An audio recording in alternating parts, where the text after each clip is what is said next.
সবকিছু শুরু করেছে রক্ষী বাহিনী। এই রক্ষী বাহিনী তোফায়েলের মাধ্যমে শেখ মুজিব, বঙ্গবন্ধু শেখ মুজিব থেকে শেখ মুজিব রূপান্তর হয়।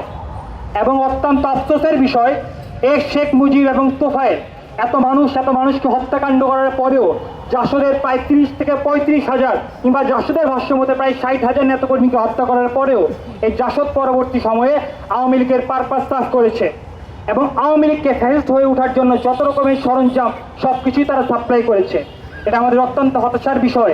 কিছু মিডিয়া, সকল সাংবাদিক ভাই বোনেরা, সকল মিডিয়া না, কিন্তু কিছু কিছু কর্পোরেট অফিসের পারপাস সার্ভ করা কিছু মিডিয়া এই তোফায়েলকে তার ফ্যাসিস্ট কার্যক্রম লুকিয়ে তাকে একজন মুক্তিযুদ্ধ হিসেবে দেখানোর চেষ্টা করছে।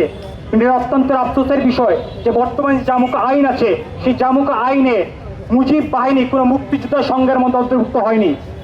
আমরা আশা করি পরবর্তীবার জামুকা আইন যখন সংশোধন করা হবে, রাজাকার বাহিনী এবং আলবদর বাহিনীর মধ্যে যেন এই মুজিব বাহিনীকে অন্তর্ভুক্ত করা হয়। রাষ্ট্রের কাছে দাবি জানাবো, দ্রুততর সময়ের মধ্যে প্রয়োজনে আরেকবার এই 2026 সালে জামুকা আইন পরিবর্তন করা হয়েছে, প্রয়োজনে আরেকবার জামুকা আইন সংশোধন করে যেন ফ্যাসিস্ট সন্ত্রাসী গ্রুপকে মুক্তিযুদ্ধ বিরোধী পক্ষের শক্তি হিসেবে চিহ্নিত করা হয়। ধন্যবাদ।